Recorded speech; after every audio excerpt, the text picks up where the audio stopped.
आज आपण माहिती घेणार आहोत संसदेच्या रचनेसंबंधात. अनुच्छेद क्रमांक 79 ते अनुच्छेद क्रमांक 88 मध्ये या संदर्भात स्पष्टीकरण दिलेले आहे. अनुच्छेद क्रमांक 79 संसदेच्या रचनेसंदर्भात माहिती देतो.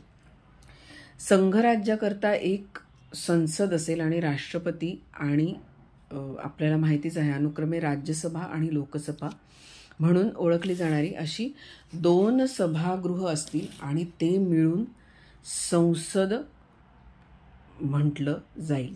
अनुच्छेद क्रमांक 80 मध्ये राज्यसभेची रचना दिलेली आहे. राज्यसभेत तरतुदीनुसार राष्ट्रपतीने नामनिर्देश केल्याप्रमाणे 12 सदस्य आणि राज्यांचे आणि संघराज्य क्षेत्रांचे 238 पेक्षा सदस्य अधिक नसतील इतके प्रतिनिधी यांची मिळून राज्यसभा बनलेली असेल. त्याचबरोबर राज्यांच्या आणि संघराज्य क्षेत्रांच्या प्रतिनिधींद्वारे जी राज्यसभा आहे त्याप्रमाणे जागांचे वाटणी ही 4थ्या अनुसूचित अंतर्भूत असलेल्या त्यासंबंधीच्या ज्या तरतुदी आहेत त्यानुसार होईल. त्याचबरोबर राष्ट्रपतीद्वारे नामनिर्देशित करायचे जे सदस्य असतील म्हणजेच पुढे दिलेल्या ज्या बाबी आहेत त्यासंबंधी विशेष ज्ञान किंवा व्यावहारिक अनुभव असलेल्या ज्या व्यक्ती आहेत त्यांची नेमणूक केली जाईल. तर अशा बाबी कुठल्या तर वाङ्मय, शास्त्र, कला आणि समाजसेवा ह्यामध्ये अनुभव असलेल्या व्यक्तींची निवड सदस्य म्हणून केली जाईल. त्याचबरोबर राज्यसभेमध्ये प्रत्येक राज्याची प्रतिनिधी त्या राज्याच्या विधानसभेच्या निवडून आलेल्या सदस्यांकडून प्रमाणशीर प्रतिनिधित्व पद्धतीनुसार एकल संक्रमणीय मताद्वारे निवडून दिले जातील आणि राज्यसभेतील प्रतिनिधी संसद कायद्याद्वारे विहित करेल अशा रीतीने निवडले जातील. हा झाला अनुच्छेद क्रमांक 80. अनुच्छेद क्रमांक 81 मध्ये लोकसभेची रचना सांगितली आहे. लोकसभा ही राज्यामधील क्षेत्रीय मतदार संघांमधून प्रत्यक्ष निवडणुकीद्वारे निवडलेले जे सदस्य आहेत ते 530 पेक्षा अधिक नसलेले असे सदस्य आणि संघ राज्य क्षेत्रांचे प्रतिनिधित्व करण्यासाठी संसद कायद्याद्वारे तरतूद करेल अशा रीतीने निवडलेले आणि 20 पेक्षा अधिक नसलेले सदस्य यांनी मिळून लोकसभा बनलेली असेल. त्याचबरोबर लोकसभेत प्रत्येक राज्याला अशा रीतीने जागा वाटून देण्यात येतील की त्या जागांची संख्या आणि त्या राज्यांची लोकसंख्या यांचं गुणोत्तर व्यवहार्य असेल. तेथवर सर्व राज्यांच्या बाबतीत सारखंच असेल. त्याचबरोबर प्रत्येक राज्य अशा रीतीने क्षेत्रीय मतदारसंघामध्ये विभागण्यात येईल की प्रत्येक मतदारसंघाची जी लोकसंख्या आहे आणि त्यास वाटून दिलेल्या जागा ह्यांचं गुणोत्तर व्यवहार्य असेल तेथवर राज्यात सर्वत्र सारखेच असतील. पण जर एखाद्या राज्याची लोकसंख्या 6 दशलक्षांपेक्षा जास्त होत नाही तोपर्यंत त्या राज्याला लोकसभेतील जागा वाटून देण्याच्या प्रयोजनार्थ तर ज्या वरच्या खंडामध्ये ज्या तरतुदी दिलेल्या आहेत त्या लागू होणार नाहीत. या अनुच्छेदामध्ये लोकसंख्या हा जो शब्दप्रयोग आहे त्याचा अर्थ ज्या जनगणनेची संबद्ध आकडेवारी प्रकाशित झालेली असेल अशा लगतपूर्व जनगणनेत आजमावलेली लोकसंख्या असा त्याचा अर्थ होईल. पण ज्या जनगणनेची संबंध आकडेवारी प्रकाशित झालेली आहे अशा लगतपूर्व जनगणनेचा उल्लेखाचा जो अर्थ आहे तो सन 2026 नंतर होणाऱ्या ज्या पहिल्या जनगणनेशी संबंधित आकडेवारी प्रकाशित होईपर्यंत आणि त्या खंडात त्याच्या प्रयोजनासाठी 1971 सालच्या जनगणनेत आणि 2001च्या जनगणनेत जे आहे त्याच्या प्रयोजनासाठी असा अर्थ लावला जाईल. हा झाला अनुच्छेद क्रमांक 81. पुढे अनुच्छेद क्रमांक 82 मध्ये प्रत्येक जनगणनेनंतर पुन्हा समायोजन कसं केलं जातं त्या संदर्भात माहिती दिलेली आहे. तर प्रत्येक जनगणना पूर्ण झाल्यावर राज्यांना लोकसभेतील जागांची केलेली जी वाटणी आहे आणि प्रत्येक राज्याची क्षेत्रीय मतदारसंघामध्ये केलेली जी विभागणी आहे यांचं संसद कायद्याद्वारे निर्धारित करेल अशा अधिकाऱ्यांकडून आणि त्या पद्धतीने पुनःसमायोजन केलं जाईल. पण पुनःसमायोजनामुळे त्यावेळी जे अस्तित्वात असलेले लोकसभेचं विसर्जन होईपर्यंत त्या सभागृहातील प्रतिनिधित्वावर परिणाम होणार नाही. आणि असं जे पुनःसमायोजन असेल ते राष्ट्रपती आदेशाद्वारे विनिर्दिष्ट करतील अशा दिनांकापासून प्रभावी होईल आणि पुनःसमायोजन प्रभावी होईपर्यंत त्या सभागृहाची कोणतीही निवडणूक अशा पुनःसमायोजनापूर्वी विद्यमान असलेल्या क्षेत्रीय मतदारसंघाच्या आधारे घेता येईल. पण 2026 नंतर जर जी जनगणना होणार आहे तिची संबंध आकडेवारी प्रकाशित होईपर्यंत 71 सालच्या जनगणनेच्या आधारे राज्यांना लोकसभेतील जागांची केलेली वाटणी आणि 2001 साली जी जनगणना झाली त्या आधारे प्रत्येक राज्याची क्षेत्रीय मतदारसंघामध्ये झालेली विभागणी यांचे या अनुच्छेदाद्वारे म्हणजेच अनुच्छेद 82 द्वारे पुनःसमायोजन करण्याची आवश्यकता असणार नाही. हा झाला अनुच्छेद क्रमांक 82. पुढे अनुच्छेद क्रमांक 83 मध्ये संसदेच्या सभागृहांचा कालावधी दिलेला आहे.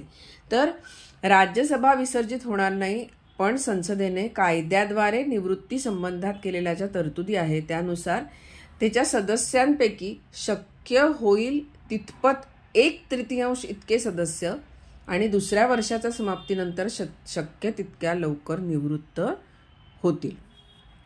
त्याचबरोबर लोकसभा तत्पूर्वी ती विसर्जित झाली नाही तर तिच्या पहिल्या सभेकरता नियत केलेल्या दिनांकापासून म्हणजे ज्याला आपण 5 वर्षापर्यंत म्हणतो चालू राहील आणि त्यापेक्षा अधिक काळ नाही.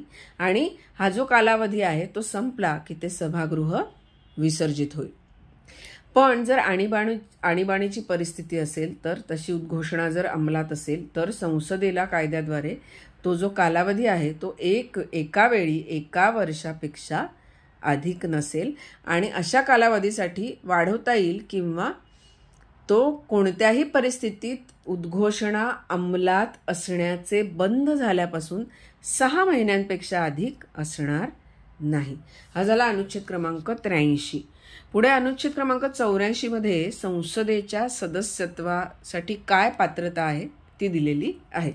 तर एखादी व्यक्ती भारताची नागरिक असल्याखेरीज आणि निवडणूक आयोगाने प्राधिकृत केलेल्या एखाद्या व्यक्तीसमोर त्या प्रयोजनाकरता 3ऱ्या अनुसूचीमध्ये दिलेल्या नमुन्यानुसार जर तिने शपथ घेतली आणि प्रतिज्ञा घेतली आणि त्याखाली सही केली तर अशी व्यक्ती सदस्य होऊ शकेल. त्याचबरोबर राज्यसभेचं जे जागेच्या बाबतीत असेल तर किमान 30 वर्ष वय असलं पाहिजे आणि लोकसभेतील जागेच्या बाबतीत असेल तर किमान 25 वर्ष वय असलं पाहिजे.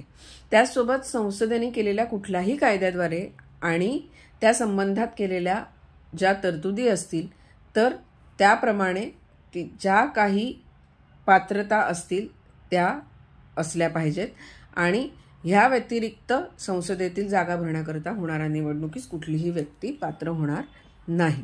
तर ह्या झाल्या संसदेच्या सदस्यत्वाच्या अर्हता. पुढे अनुच्छेद क्रमांक 85 मध्ये संसदेची सत्र समाप्ती आणि विसर्जन या संदर्भात माहिती दिलेली आहे.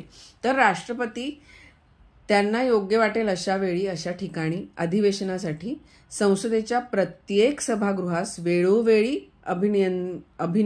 निमंत्रित करतील आणि त्याची एका सत्रातील अंतिम बैठक आणि पुढील सत्रातील पहिल्या बैठकीकरता नियत केलेली जो दिनांक असेल त्याच्या दरम्यान 6 महिन्यापेक्षा जास्त अंतर असणार नाही. त्याचबरोबर राष्ट्रपतींना वेळोवेळी सभागृहांची किंवा कुठल्याही सभागृहाची सत्र समाप्ती करता येईल आणि लोकसभा विसर्जित करता येईल. हा झाला अनुच्छेद क्रमांक 85. पुढे अनुच्छेद क्रमांक 86 मध्ये राष्ट्रपतींचा सभागृहांना संबोधून केलेलं अभिभाषण आणि संदेश पाठवण्याचा हक्क सांगितला आहे. तर राष्ट्रपती संसदेच्या कुठल्याही सभागृहास किंवा एकत्र जमलेल्या दोन्ही सभागृहांना संबोधून अभिभाषण करू शकतील आणि त्याच्या प्रयोजनासाठी सदस्यांना उपस्थित राहणे आवश्यक करू शकतील. त्याचबरोबर राष्ट्रपती हे संसदेच्या कुठल्याही सभागृहाला संदेश पाठवू शकतील आणि मग तो संसदेमध्ये त्यावेळी प्रलंबित असलेलं एखादं विधेयक असेल त्याबाबत असेल किंवा अन्य कुठल्याही प्रकारचा संदेश असेल तो पाठवण्याचा हक्क राष्ट्रपतींना आहे. आणि त्याचबरोबर त्या संदेशानुसार जी बाब विचारात घेणं आवश्यक असेल अशी कुठलीही बाब सोयीनुसार शक्य तितक्या लवकर विचारात घेतली जाईल. हा झाला अनुच्छेद क्रमांक 86. पुढे अनुच्छेद क्रमांक 87 मध्ये राष्ट्रपतींचे विशेष अभिभाषण. तर हा अनुच्छेद काय सांगतो तर लोकसभेच्या प्रत्येक सार्वत्रिक निवडणुकीनंतर पहिल्या सत्राच्या प्रारंभी आणि प्रत्येक वर्षाच्या पहिल्या सत्राच्या प्रारंभी राष्ट्रपती हे संसदेच्या एकत्र जमलेल्या दोन्ही सभागृहांना संबोधून अभिभाषण करतील आणि अभिनिमंत्रित केलं असेल तर त्या कारणांची माहिती संसदेस देतील. त्याचबरोबर अशा अभिभाषणात निर्देशलेल्या ज्या बाबी आहेत त्या चर्चेकरता वेळ वाटून देण्यासाठी दोन्ही सभागृहांच्या कार्यपद्धतीचे विनिमयन करण्याच्या नियमांमध्ये त्या पद्धतीने तरतूद केली जाईल. अनुच्छेद क्रमांक 88 पुढे सांगतो की मंत्री आणि महान्यायवादी यांचं सभागृहांबाबतचे जे हक्क आहे ते अनुच्छेद क्रमांक 88 मध्ये दिलेत. तर प्रत्येक मंत्र्यास आणि भारताचा जो महान्यायवादी आहे तर त्यांना संसदेच्या कुठल्याही सभागृहांच्या कुठल्याही संयुक्त बैठकीत आणि संसदेच्या ज्या समिती त्यांचे नाव सदस्य म्हणून घेतलेले असेल अशा कुठल्याही समितीत भाषण करण्याचा आणि कामकाजात भाग घेण्याचा हक्क असेल. पण हा जो अनुच्छेद आहे त्याच्या आधारे त्यांना मतदान करण्याचा हक्क असणार नाही. तर हे झाले संसदे संदर्भातील जनरल माहिती. पुढच्या भागामध्ये आपण बघणार आहोत संसदेचे अधिकारी. तेव्हा भेटूया पुढच्या भागात.